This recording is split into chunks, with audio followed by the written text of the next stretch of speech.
Hello friends, welcome to Pant academy. Previous लेक्चरला आपण sequence and series या टॉपिक मध्ये जॉमेट्रिक प्रोग्रेशनचे बेसिक कन्सेप्ट बघितले होते. त्या कन्सेप्टवर आधारित काही बेसिक क्वेश्चन्स, आणखी जेई क्वेश्चन्स आपण बघायला सुरुवात करतो आहे. तर आजचा फर्स्ट क्वेश्चन काय आहे बघा. In a geometric progression, if the m plus nth term be a and m minus nth term be b, then its nth term is. चार ऑप्शन्स दिलेले आहे. क्वेश्चन्स आधी समजणं आवश्यक आहे. जॉमेट्रिक प्रोग्रेशनची m plus nth term a आहे, m minus nth term b आहे आणि आपल्याला mth टर्म फाइंड आउट करायची आहे. या ठिकाणी स्मॉल a इथं क्वेश्चन मध्ये दिसत आहे, म्हणून फर्स्ट टर्म मी कॅपिटल A कन्सिडर करतो. Let a be the first term and capital R be the common ratio. Capital A ही फर्स्ट टर्म आहे आणि कॅपिटल R हा कॉमन रेशो आहे ऑफ द जॉमेट्रिक प्रोग्रेशन, असं आपण कन्सिडर केलं.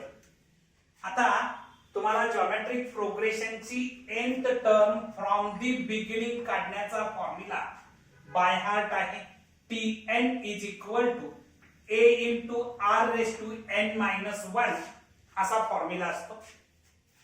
म्हणजेच Tm plus n term a अशी दिलेली आहे, याला आपण गिवन म्हणू. ठीक आहे. Tm प्लस n त्या फॉर्म्युल्यानुसार first term a capital A लिहिणार. कॉमन रेशो r ची पॉवर n मायनस 1, इथे n च्या जाग्याला m प्लस n आहे.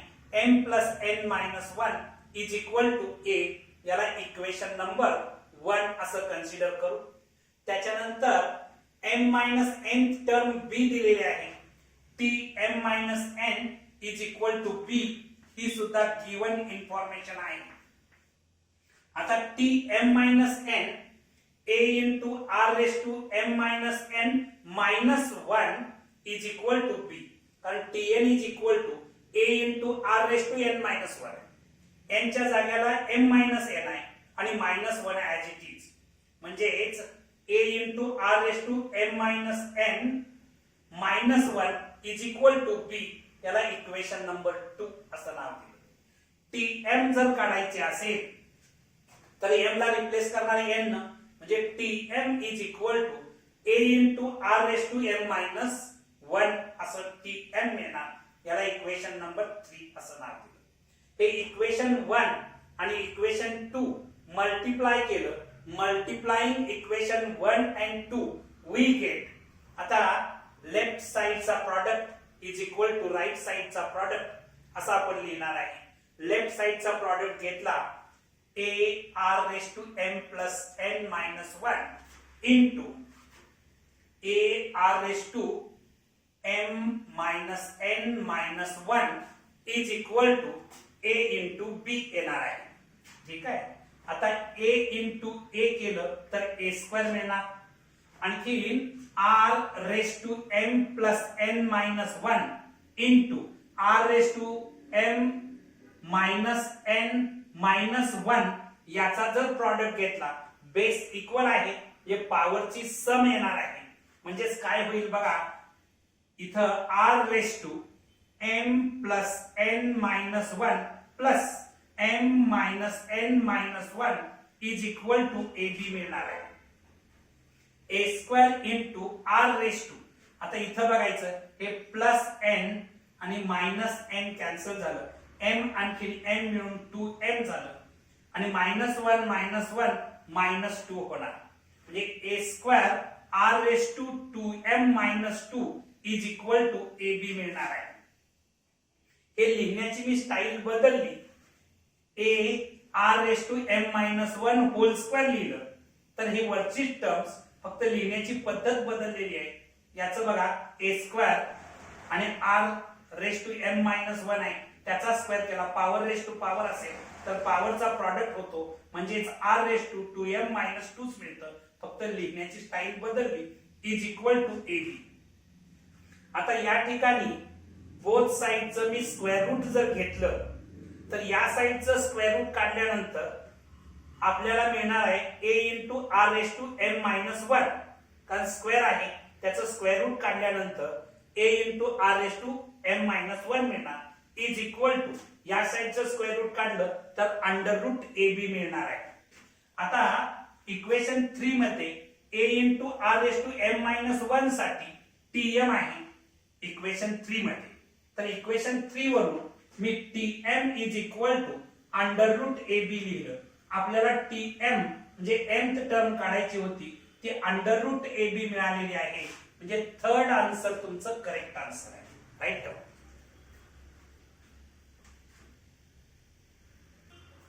नेक्स्ट क्वेश्चन बघा. If the fifth and eighth term of a GP are 32 and 256 respectively, then the fourth term of the GP is. Geometric progression ची fifth term 32 आहे, eighth term 256 आहे, तर आपल्याला fourth term of the geometric progression find out करायची आहे. चार options आपल्या समोर आहेत. इथं फिफ्थ टर्म 32 दिलेले आहे, म्हणजे t5 इज इक्वल टू 32 हे गिवन आहे. तुम्हाला tn जॉमेट्रिक प्रोग्रेशन मध्ये काढण्याचा formula tn is equal to a into r raise to n minus 1, a म्हणजे फर्स्ट टर्म आणि r म्हणजे कॉमन रेशिओ, हे तुम्हाला माहिती आहे. तर इथं t5 काढायचा आहे, म्हणजे a into r raise to 4 is equal to 32 मिळणार. याला इक्वेशन नंबर 1 असं नाव दिलं. t8 256 गिवन आहे. t8 आपल्याला दिलेला आहे 256. t8 काढण्याचा formula a into r raise to 7 होणार आहे, इज इक्वल टू 256. याला इक्वेशन नंबर 2 असं नाव दिलं. इक्वेशन 2 आणि इक्वेशन 1 जर मी डिवाइड केलं, dividing equation 2 by equation 1 we get, तर बघा a r raised to 7 upon a r raised to 4 is equal to 256 upon 32 असं मला मिळणार आहे. या ठिकाणी a and a get cancel. इथं r raised to 7 upon r raised to 4 आहे, इथं बेस इक्वल आहे आणि डिव्हिजन असल्यामुळे पॉवरचं सबट्रॅक्शन होईल, म्हणजे r रेस टू 7 मायनस 4 म्हणजेच r रेस टू 3 येणार, म्हणजेच r cube is equal to 256 ला 32 न जर डिवाइड केलं तर आपल्याला 8 मिळतं. 256 ला 32 न डिवाइड करा, आपल्याला 8 मिळेल, म्हणजे r cube is equal to 8 मिळणार आहे. Therefore r is equal to 2 मिळणार आहे. बोथ साइडचा क्यूब रूट घेतला, या साइडचं क्यूब रूट r येणार आणि 8 चं क्यूब रूट घेतलं तर मला 2 मिळत आहे. आता ही r ची आलेली व्हॅल्यू 2 मी इक्वेशन 1 मध्ये पुट करतो. Put r is equal to 2 in equation 1 we get, तर a r ची व्हॅल्यू 2 पुट केली, raise to 4 is equal to 32. आता 2 रेस टू 4 केल्यानंतर 16 मिळतं, म्हणजे a into 16 is equal to 32. हे 16 इथं इंटू आहे, त्या साइडला जाऊन डिवाइड होणार, म्हणजे a is equal to 32 upon 16. Therefore a is equal to 2 मिळणार आहे, कारण 16 1 जा 16, 16 2 जा 32 मिळत आहे. ठीक आहे. आता आपल्याला विचारलेला आहे फोर्थ टर्म t4 काढायचा आहे. t4 म्हणजेच काय, t4 is equal to a into r raise to 3 असणार आहे. ठीक आहे, म्हणजे याचं t4 is equal to a ची व्हॅल्यू आताच आपण फाइंड आउट केलेली आहे 2, r ची व्हॅल्यू सुद्धा 2 आहे, raise to 3. 2 as it is, 2 raise to 3 केलं तर 8, 8 इंटू 2 केलं तर 16, म्हणजे t4 इज इक्वल टू 16, म्हणजेच तुमचं थर्ड आन्सर करेक्ट आन्सर आहे. राईट.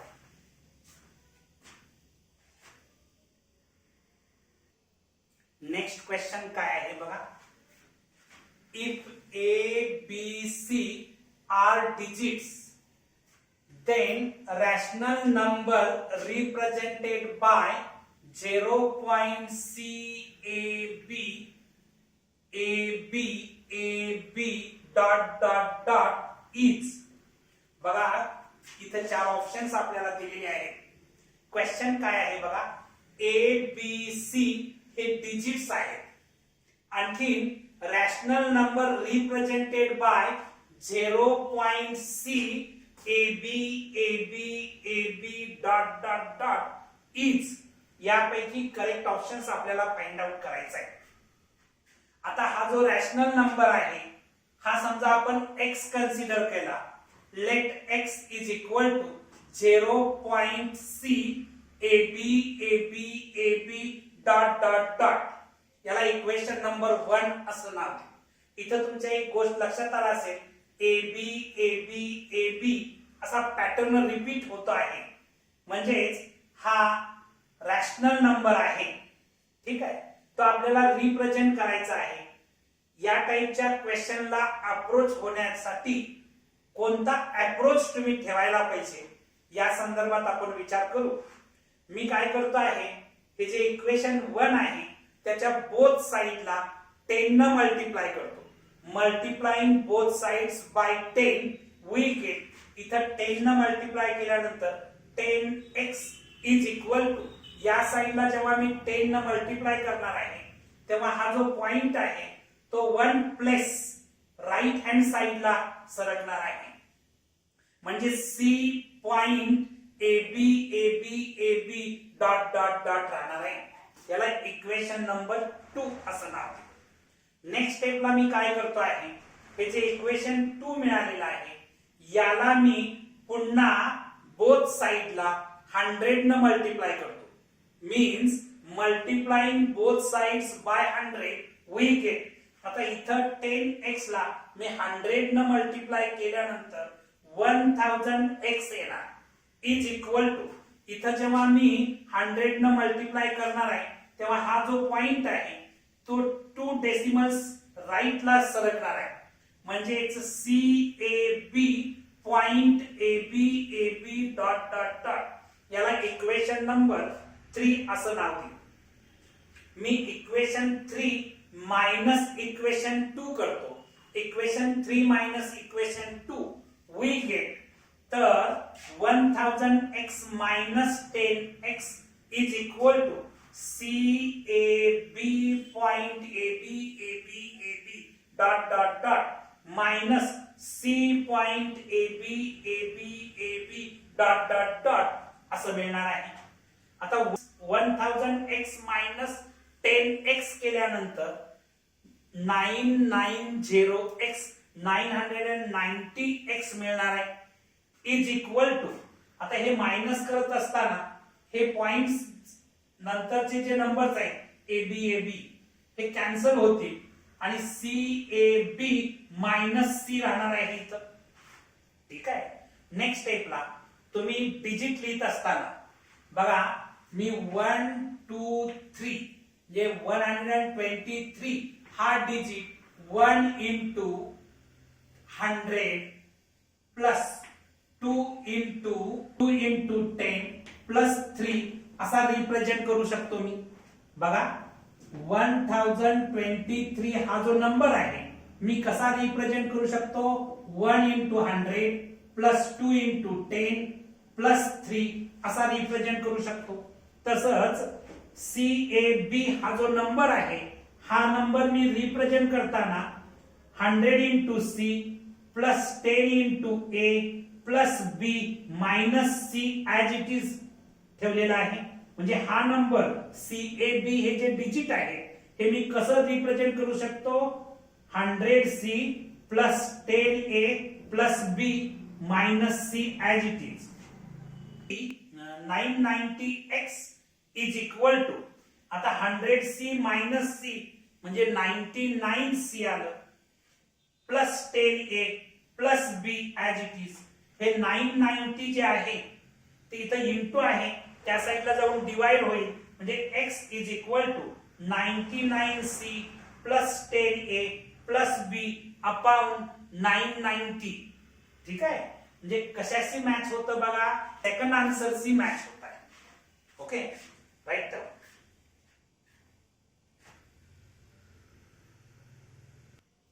नेक्स्ट क्वेश्चन बघा. If S be the sum, P be the product and R be the sum of the reciprocals of n terms of a GP, then S upon R whole raised to n is. इथं चार options आपल्याला दिलेले आहेत.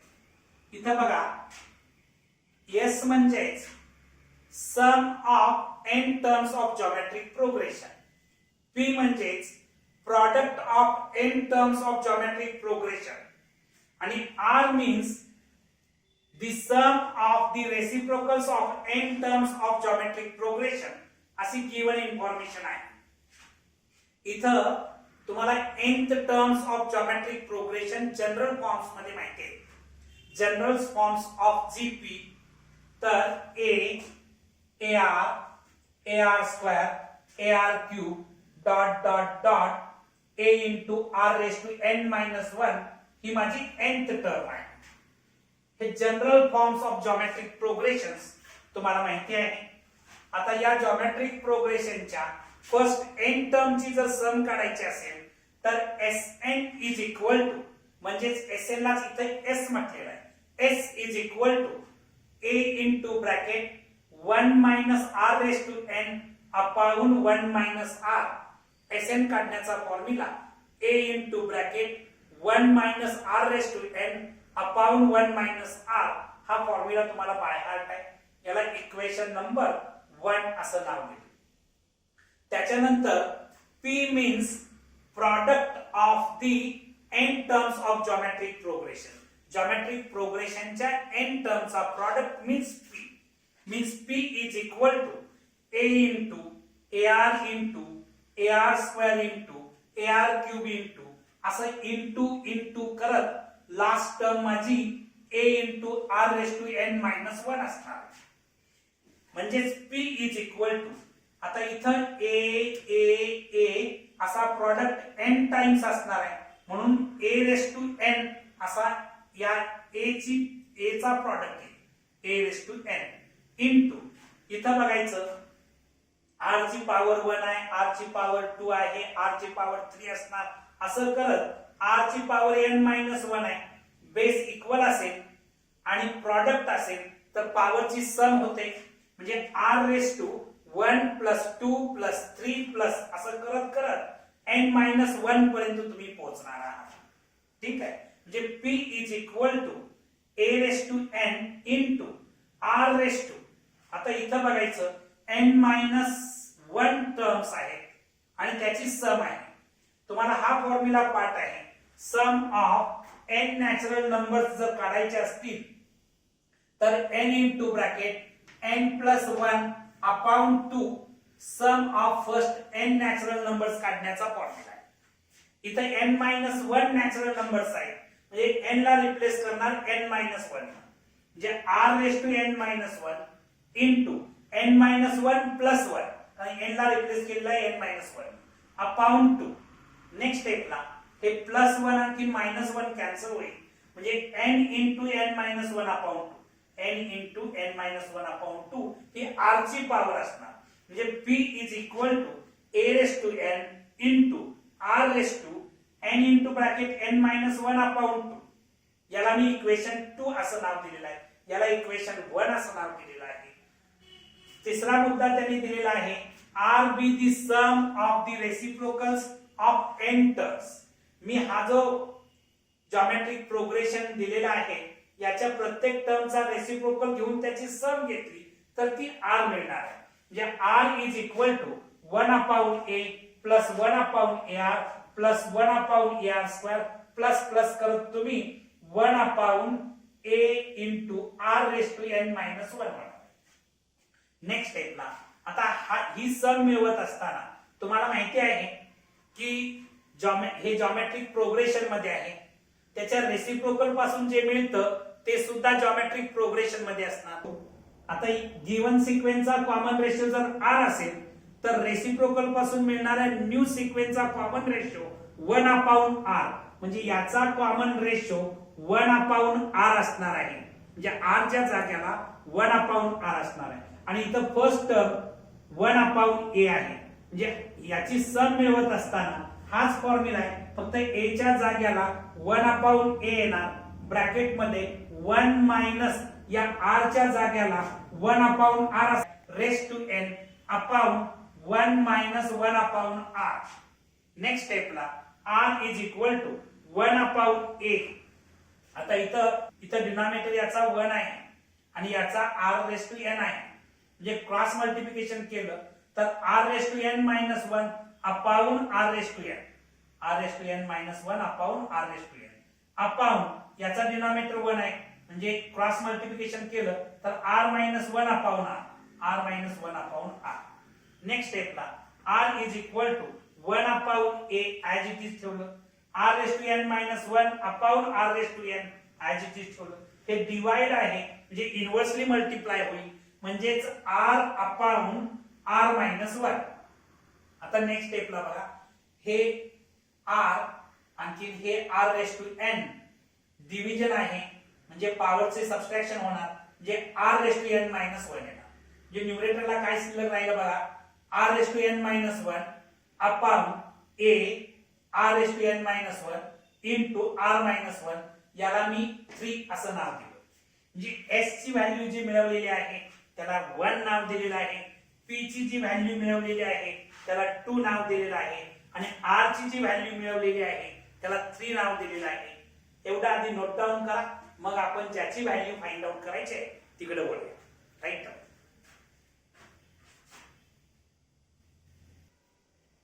आपण equation 1 2 आणखी 3 म्हणजे s ची value मिळवली होती, p ची व्हॅल्यू आणखी r ची व्हॅल्यू मिळवलेली आहे.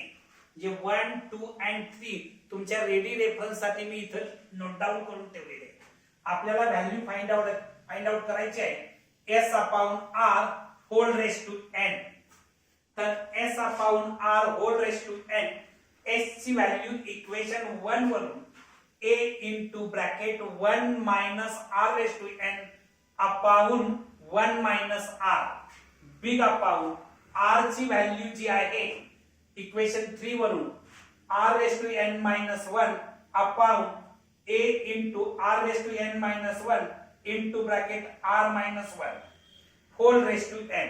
तर या होल ची पॉवर येणार आहे.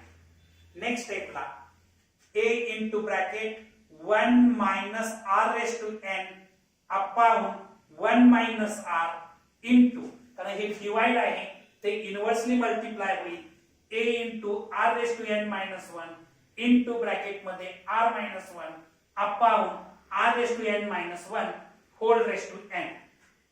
नेक्स्ट स्टेपला मी या ब्रॅकेट मधून मायनस सिम्बॉल कॉमन काढलं तर काय होणार बघा, a into bracket r raise to n minus 1.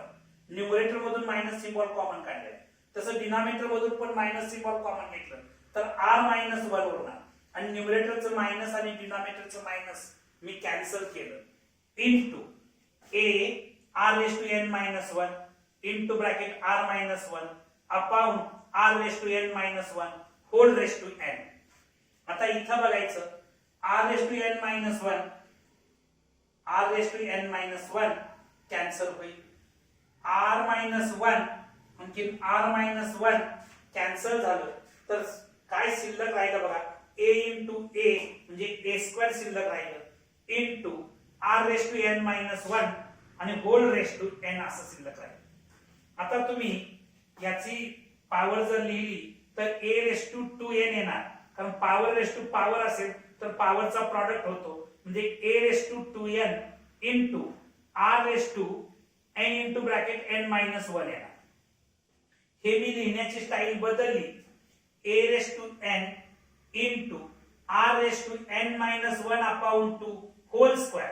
बघा याचा स्क्वेअर केला तर हीच टर्म मिळते का बघा, a रेस टू n त्याचा स्क्वेअर केला तर a रेस टू 2n मिळणार.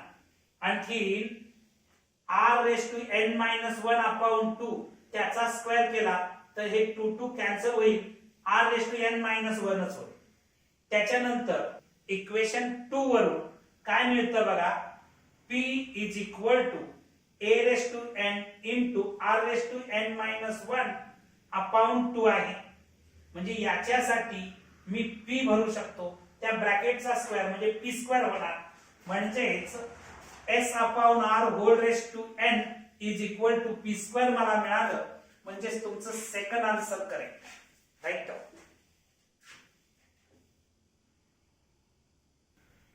नेक्स्ट क्वेश्चन बघा. For a geometric progression T5, T8 and T11 are respectively A, B, C, then या चार ऑप्शन्स पैकी काय करेक्ट आहे ते आपल्याला फाइंड आउट करायचं आहे. इथं T5 A दिलेला आहे, T8 B दिलेला आहे, T11 C दिलेला आहे. ठीक आहे.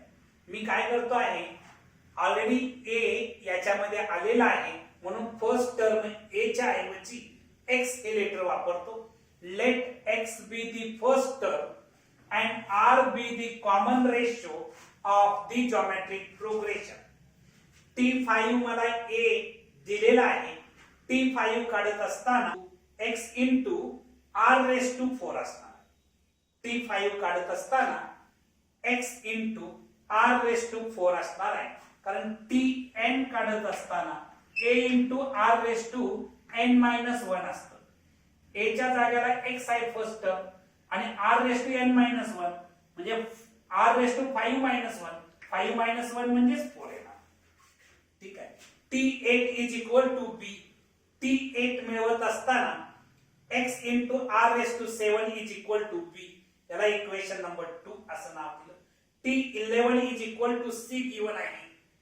म्हणजेच x into r raise to 10 is equal to c. याला इक्वेशन नंबर 3. इक्वेशन 1, 2 आणि 3 मिळवल्यानंतर मी काही ट्रायल आणि एरर्स घेतो आहे. मी पहिल्यांदा b स्क्वेअर ची व्हॅल्यू काढतो.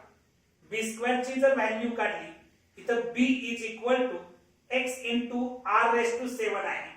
मी x into r raise to 7 whole square लिहिणार b स्क्वेअर केल्यामुळे. म्हणजे x square into r raise to 14 होणार. कारण पॉवर रेस टू पॉवर असेल तर पॉवरचा प्रॉडक्ट होतो. त्याच्यानंतर AC मिळवूया.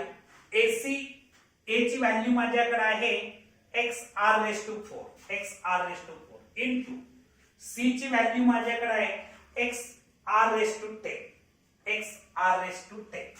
आता x into x x square आणि r raise to 4 into r raise to 10 base equal असल्यामुळे पॉवरची सम झाली म्हणजे r रेस टू 14. आता राईट साइड्स इक्वल आहेत म्हणून लेफ्ट साइड्स मी इक्वल लिहू शकतो. म्हणजे b square is equal to AC मिळणार. b square is equal to AC म्हणजे सेकंड ऑप्शन तुमचा करेक्ट आहे. Right.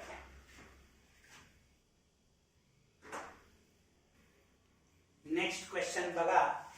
If A, B, C are in geometric progression, then A square, B square, C square into bracket मध्ये 1 upon A cube plus 1 upon B cube plus 1 upon C cube is equal to dot dot. म्हणजे याची value आपल्याला find out करायची आहे. 4 options आपल्या समोर आहेत. इथे A, B, C are in GP असं दिलेलं आहे. मी काय करतो आहे, हे जे जॉमेट्रिक प्रोग्रेशन आहे त्याचा कॉमन रेशो r कन्सिडर करतो. Let r be the common ratio of the geometric progression. आता a ही इथं फर्स्ट टर्म आहे, सेकंड टर्म b आहे म्हणजे b is equal to ar मिळणार. कारण a ही माझी फर्स्ट टर्म आहे आणि r हा कॉमन रेशो आहे. हे सेकंड टर्म ar असणार म्हणजे ar is equal to b किंवा b is equal to ar असणार. आणि थर्ड टर्म ar स्क्वेअर म्हणजेच c is equal to ar square मिळणार. नेक्स्ट स्टेपला आपल्याला ज्याची व्हॅल्यू फाइंड आउट करायची आहे तो जो पॉइंट आहे तो मी नोट डाउन केला. a square b square c square into bracket 1 upon a cube plus 1 upon b cube plus 1 upon c cube. ठीक आहे. आता इथं a square as it is लिहिलं इन्स्टेड ऑफ बी मी ए आर लिहू शकतो. A B square असल्यामुळे A R square होणार. इनटू इन्स्टेड ऑफ सी मी ए आर स्क्वेअर लिहू शकतो. ए आर स्क्वेअर त्याचा स्क्वेअर होणार आहे. ठीक आहे, त्याचा स्क्वेअर कारण सी स्क्वेअर आहे. इनटू ब्रॅकेट मध्ये 1 upon A cube as it is लिहिलं प्लस 1 अपॉन बी क्यूब आहे. बी च्या बदली ए आर लिहिलं. ए आर त्याचा cube plus 1 upon C cube आहे. सी च्या बदली ए आर स्क्वेअर लिहिलं. 1 अपॉन ए आर स्क्वेअर त्याचा क्यूब असल्यामुळे या ब्रॅकेटचा क्यूब झाला. नेक्स्ट स्टेपला ए स्क्वेअर हे ए स्क्वेअर आर स्क्वेअर येणार into A square R raise to 4 होणार कारण पॉवर रेस टू पॉवर असल्यानंतर पॉवरचा प्रॉडक्ट होतो. इनटू ब्रॅकेट मध्ये 1 upon A cube plus 1 upon A cube R cube होणार plus 1 upon A cube R raise to 6 होणार कारण पॉवर रेस टू पॉवर असल्यामुळे पॉवरचा प्रॉडक्ट झाला. नेक्स्ट स्टेपला आता हे A square A square A square म्हणजे ए रेस टू 6 होणार कारण बेस इक्वल असल्यामुळे पॉवरची सम 2 प्लस 2 प्लस 2 केल्यानंतर 2 raise to 6 A raise to 6 येणार आहे. ठीक आहे, त्याच्यानंतर आर स्क्वेअर आणि आर रेस टू 4 आहे म्हणजे आर रेस टू 6 येणार आहे. इनटू या ब्रॅकेट मधून 1 अपॉन ए क्यूब जर मी बाहेर घेतलं 1 अपॉन ए क्यूब बाहेर घेतलं तर इथं 1 upon 1 plus 1 upon R cube plus 1 upon R raise to 6 bracket मध्ये शिल्लक राहील. आता हे ए क्यूब आणखी हे ए रेस टू 6 मधलं क्यूब गेलं तर पॉवर 3 राहणार म्हणजे A cube into R raise to 6 असं ब्रॅकेटच्या बाहेर आलेलं आहे. ब्रॅकेट मध्ये इथं ऍडिशन आहे मात्र डिनॉमिनेटर इक्वल नाही. डिनॉमिनेटर इक्वल होण्यासाठी डिनॉमिनेटरचा एलसीएम घेतला तर आर रेस टू 6 येतोय. आता इथं आर रेस टू 6 येण्यासाठी न्यूमरेटरला आणि डिनॉमिनेटरला आर रेस टू 6 न मल्टिप्लाय करायला पाहिजे. इथं आर रेस टू 6 होण्यासाठी न्यूमरेटरला आणि डिनॉमिनेटरला आर क्यूब न मल्टिप्लाय करायला पाहिजे. इथं आर रेस टू 6 ऑलरेडी आहे. ठीक आहे, म्हणजेच R raise to 6 plus R cube plus 1 upon R raise to 6 मिळणार आहे. नेक्स्ट स्टेपला हे आर रेस टू 6 हे आर रेस टू 6 कॅन्सल केलं तर A cube into bracket R raise to 6 plus R cube plus 1 असं शिल्लक राहिलेलं आहे. ए क्यूब ने या ब्रॅकेट मध्ये मल्टिप्लाय केलं तर A cube into R raise to 6 plus A cube into R cube plus A cube असं मिळणार आहे. नेक्स्ट स्टेपला हे मी लिहिण्याची स्टाईल बदलली. A R square whole cube बघा हे जर पुन्हा आपण जर रिराईट करायचं ठरवलं तर A cube into R raise to 6 मिळतं. लिहिण्याची स्टाईल फक्त बदलली. याची पॉवर मी कॉमन लिहिली म्हणजे ए आर रेस टू 3 लिहिलं म्हणजे ए आर क्यूब लिहिलं आणि A cube as it is. A R square म्हणजे सी चा क्यूब होणार प्लस ए आर म्हणजेच बी चा क्यूब होणार तर A R is equal to B आहे. आणि A cube as it is हे पुन्हा मी रिराईट केलं तर A cube plus B cube plus C cube म्हणजेच तुमचं थर्ड आन्सर करेक्ट आहे. Write down. तर आज आपण इथं थांबणार आहोत. तुम्हाला हा व्हिडिओ आवडला असेल तर लाईक करा, शेअर करा, सबस्क्राईब करा, बेल आयकॉनचं बटन क्लिक करा. थँक्यू.